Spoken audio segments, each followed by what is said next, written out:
Olá, pessoal! Nossa aula de hoje será sobre o metabolismo microbiano. Nós vimos nas aulas passadas que os organismos, os micro-organismos que pertencem aos domínios bactéria, arqueia e eucária, eles são muito diversos. Então, nós temos uma diversidade muito grande de espécies, diversidades ecológicas, as suas funções, e também uma diversidade dos habitats em que eles vivem. Tudo isso é fruto também de uma diversidade metabólica. Então, quando encontramos micro-organismos em muitas partes, em todas as partes do planeta, nós relacionamos a essa diversidade metabólica, que é a forma como eles obtêm a fonte de alimento e energia pelo seu metabolismo. E nós vamos estudar isso hoje. Primeiro, é preciso entender o que é metabolismo. Metabolismo vem de uma palavra grega, metabole, que significa mudança, transformação. Então, no metabolismo, é o conjunto de reações bioquímicas que vão ocorrer dentro da célula e que vão envolver a liberação ou consumo de energia. Para isso, são utilizados compostos orgânicos ou inorgânicos como fontes de carbono e energia. O metabolismo pode ser dividido em duas classes de reações. O catabolismo, que vai envolver a liberação de energia, chamada de exergônica, e o anabolismo, que envolve a utilização de energia, chamada endergônica. É importante lembrar que o metabolismo ele é considerado um balanceamento energético, ou seja, onde a energia vai sendo produzida e, ao mesmo tempo, a energia vai sendo gasta. A energia gasta se faz necessário obter mais energia. Então, isso é um balanço energético, é produção e consumo de energia. Bom, então o catabolismo é um conjunto de processos de degradação de moléculas e nutrientes que, ao serem utilizadas pelos micro-organismos, elas vão liberar energia para ser utilizada no processo de anabolismo, ou seja, aquele processo que envolve o consumo de energia. Então, a gente consegue ver aqui nessa primeira figura macromoléculas sendo utilizadas pelos micro-organismos para gerar moléculas mais simples e liberar energia. Essas reações catabólicas geralmente são de hidrólise, então elas vão utilizar água nas quais as ligações químicas são quebradas, liberando energia e, portanto, são denominadas exergônicas. Um exemplo aqui de macromolécula, por exemplo, que a gente pode citar, seria a glicose, sendo utilizada pelos micro-organismos, que ao ser metabolizada, ela vai gerar CO2 mais água e liberar energia, tá? Já o anabolismo é um conjunto de processos de biossíntese que necessitam de energia. Para que eles usam essa energia? Para a formação de componentes celulares a partir de moléculas menores, moléculas mais simples, Então, a gente vê aqui na figurinha de baixo, no anabolismo, moléculas mais simples vão ser utilizadas, vai precisar da utilização de energia para formar uma macromolécula. Então, a partir de moléculas menores, o micro-organismo vai formar moléculas mais complexas, Essas reações de anabolismo, elas são consideradas de síntese, tá? E como acontece isso? Ao inverso do catabolismo, ela acontece por desidratação. Então, vai haver o consumo de energia, sendo denominada, então, endergônica. A gente pode dar um exemplo aqui de anabolismo, moléculas simples, como, por exemplo, aminoácidos, mais energia e vai sintetizar proteína, por exemplo, tá? Então, a gente sempre vai lembrar que o catabolismo é um processo de biodegradação que envolve a liberação de energia química que vai ser utilizada pelo processo de anabolismo, de biossíntese. Na figura esquerda, nós podemos ver, então, o balanceamento energético, onde a gente verifica que uma molécula complexa, ela é degradada por via metabólica, utilizada pelos micro-organismos, onde haverá a produção de moléculas mais simples e liberação de energia. Essa energia vai ser utilizada para as reações anabólicas juntamente com essas moléculas menores para a síntese de algum componente celular, pode ser DNA, pode ser proteína, pode ser um polissacarídeo. Na figura da direita, a gente faz uma síntese, então, né? Para mostrar para vocês uma via de respiração, por exemplo, aqui, aeróbia, onde as reações catabólicas fornecem os blocos construtivos, ou seja, as moléculas menores para as reações anabólicas, né? As reações de biossíntese, bem como a liberação de energia para que essas reações ocorram. Então, vocês veem a setinha aí ciclando, né? Esse balanceamento energético. Então, nesse ciclo, no catabolismo, a gente tem um exemplo da glicose, então, sendo utilizada pelos micro-organismos, havendo liberação de moléculas mais simples, CO2 e água, e também energia. Essa energia, pelo processo de hidrólise, ela vai ser liberada, né, no meio, em forma de ATP, o adenosina trifosfato.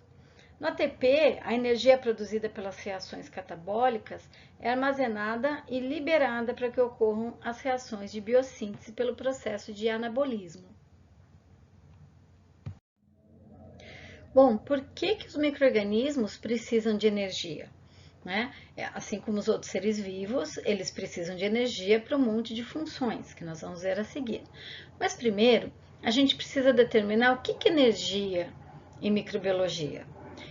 Microbiologia, esse termo, o que vai interessar para o nosso estudo é a energia livre, chamada G, energia de Gibbs, que é a energia liberada nas reações e que vai estar disponível para a realização de trabalho, tá? Então, essa energia os micro-organismos vão utilizar para várias funções, como formação de componentes celulares, paredes e membranas, síntese de enzimas, ácidos nucleicos, polissacarídeos, fosfolipídios, reparo e manutenção da célula, crescimento e multiplicação microbiana, que a gente viu na aula passada, acumulação de nutrientes, excreção de produtos indesejáveis dentro da célula, além da motilidade.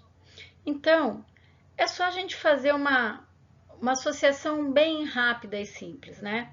Por que a gente come? Para obter energia. Para que a gente precisa de energia? Para pensar, para estudar, para andar, para fazer um monte de atividades, né? Que precisam de energia, tá? Então, é só fazer um paralelo para que a gente possa entender melhor. E para obter energia, esses micro-organismos, eles vão utilizar compostos orgânicos ou inorgânicos como fonte de carbono e energia. Nós vimos nas aulas anteriores que os micro-organismos, eles possuem estilos de vida otimizados para as condições ambientais. Então, na aula passada, a gente viu que os micro-organismos precisam de condições ambientais adequadas para o seu crescimento, além, né, dos nutrientes como fonte de alimento. Então, quais são essas condições? Temperatura, pH, pressão, presença ou ausência de oxigênio, salinidade, entre outros. Para isso, tem uma grande diversidade de formas através das quais eles obtêm energia. Então, em cada habitat que eles ocupam, que tem essas diferentes condições ambientais, por que eles estão lá? Porque eles têm uma diversidade muito grande na forma de obter energia, que é o que nós chamamos de diversidade metabólica. Quais são as fontes de alimento e energia que eles utilizam? Para que eles utilizam? Tudo isso reflete na sua ampla distribuição pelo planeta. Os micro-organismos, então, eles têm uma grande diversidade de estratégias bioenergéticas, ou seja, diversas formas de obtenção de energia, né, como fonte de energia. Nós podemos separá-los em quimioheterotróficos, né, que são aqueles que adquirem carbono e energia utilizando matéria orgânica. Matéria orgânica como, por exemplo, glicose, lactato, piruvato. Então, são os quimiorganotróficos, eles vão utilizar compostos químicos orgânicos como fonte de energia. Já os quimioautotróficos, eles vão utilizar energia resultante da quebra de ligações químicas de compostos inorgânicos para sintetizar substâncias orgânicas usando o CO2 como fonte de carbono. Esses compostos inorgânicos, então, podem ser vários, pode ser H2S, H2, ferro, NH3. São chamados, então, os quimiolitotróficos, aqueles que utilizam compostos inorgânicos. E o terceiro grupo é aquele que obtém energia a partir da luz, são os fototróficos. Aqui a gente tem um quadro resumo, né, dos organismos, como eles podem ser divididos de acordo com a fonte de energia.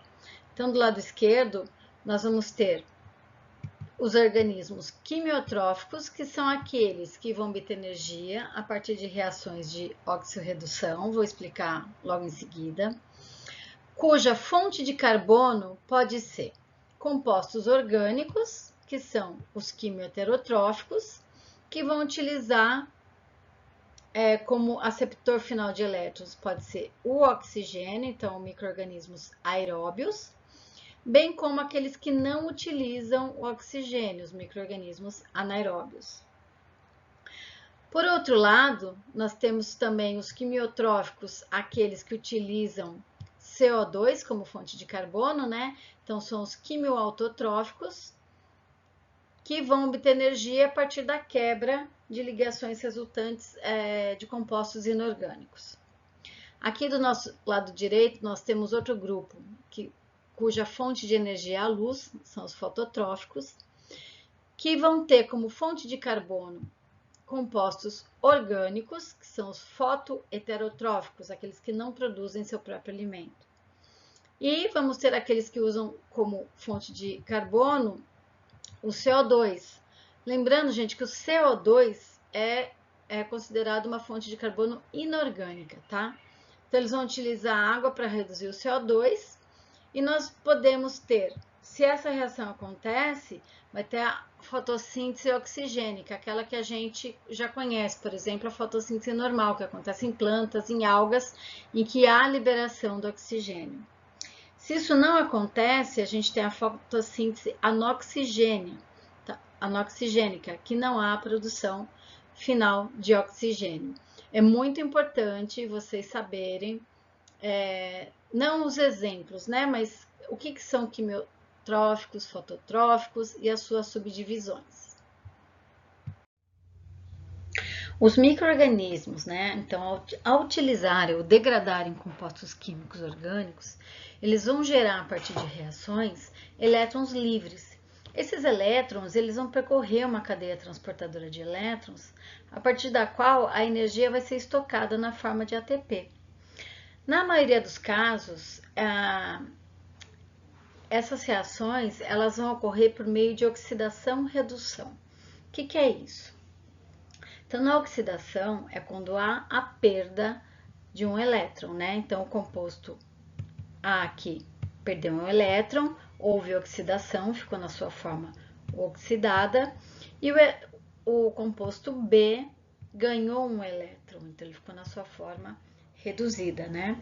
Então, a maioria dos micro-organismos, ele produz energia a partir da oxidação de substratos, como açúcares, proteínas, tá? Dificilmente ocorre por lipídios, mas isso pode acontecer. Então, é importante que vocês entendam isso. Esse transporte de elétrons nas reações de oxirredução, então, o doador de elétrons, ele vai ser carreado por enzimas, né, assim como o aceptor de elétrons. Então, essas enzimas carreadoras, elas vão maximizar o ganho energético. Essas enzimas, elas estão livres no citoplasma das células, como NAD ou NADP, em reações de catabolismo, ou associadas às membranas celulares, como flavoproteínas, proteínas como ferro/enxofre, quinonas, que são lipossolúveis, e citocromos. Nós vamos ver agora as importantes vias metabólicas utilizadas pelos micro-organismos para a obtenção e produção de energia, né? Lembrando que essas vias metabólicas de produção de energia, elas são sequências de reações químicas catabolizadas por enzimas, tá? Nós vamos ver nos slides a seguir, então, esses três tipos. A respiração aeróbia, ou seja, o metabolismo que acontece na presença de oxigênio, o oxigênio é receptor final de elétrons. A respiração anaeróbia, que acontece na ausência de oxigênio e utiliza um ou alguns compostos inorgânicos como aceptores finais de elétrons, e a fermentação, onde há ausência de aceptores de elétrons externos. Aqui a gente vai dar mais alguns detalhes, né, sobre essas vias metabólicas, lembrando então que a respiração ela pode ser aeróbia ou anaeróbia, onde vão atuar aceptores de elétrons externos, né, podendo ser aeróbia, o aceptor externo final é o oxigênio, e anaeróbia, aceptores diferentes do oxigênio, nitrato, sulfato, carbonato, e a fermentação que ocorre na ausência de aceptores externos de elétron. A respiração aeróbia é um processo muito comum entre a maioria dos micro-organismos, né?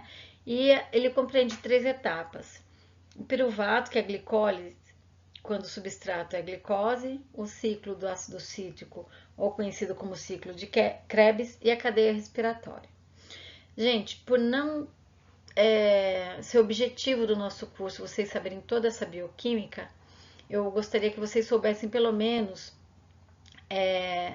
quem são os aceptores de elétrons, se acontece na presença ou ausência de oxigênio e quantos ATP são gerados em cada uma dessas vias metabólicas.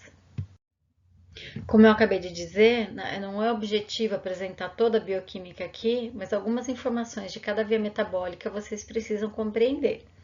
Então, um resumo dessa via metabólica aeróbia é que as reações ocorrem por óxido-redução, né, que a gente falou que é transferência de elétrons, e acontece na presença de um receptor de elétrons externo, que é o oxigênio. Então, a molécula inteira do substrato, né, por exemplo, a glicose, ela é oxidada até CO2, pelo processo de respiração. Ela gera um alto potencial de energia, né, essa grande quantidade de ATP, teoricamente, gera 38 ATPs. Então, lembra? Lá do colegial que a gente estudava molécula de energia, né, o ATP. Então, a respiração aeróbia, ela é muito eficiente energeticamente, porque ela que produz mais ATPs. Por outro lado, a respiração anaeróbia, ela é uma variação alternativa da respiração aeróbia. Só que o aceptor de elétrons não é o oxigênio. Então, o aceptor de elétrons vai ser qualquer outro composto inorgânico. Uma implicação do rendimento energético da respiração anaeróbia é que ela é inferior à da aeróbia, né? Porque nenhum aceptor alternativo inorgânico ele tem um potencial tão oxidante quanto o oxigênio. Então, a respiração aeróbia energeticamente ela é mais favorável, mais eficiente, porque ela gera 38 ATPs, porque o aceptor de elétrons usado por elas é o oxigênio, que é o melhor oxidante que temos. A respiração anaeróbia usa outros aceptores de elétrons, que são os inorgânicos, e vão conferir uma vantagem ecológica aos respiradores anaeróbios, né? Então, o uso de aceptores alternativos permitem que os micro-organismos respirem em ambientes sem oxigênio. Então, essa é a extrema importância ecológica. Você consegue encontrar micro-organismos em vários outros habitats onde não são encontrados aeróbios. E a produção de energia nesse tipo de metabolismo é menor do que a do aeróbio. Ela gera entre 2 e 38 ATPs. E por fim, temos a outra via metabólica, que é a fermentação, né? Onde o ácido pirúvico vai ser reduzido a ácidos orgânicos e álcoois.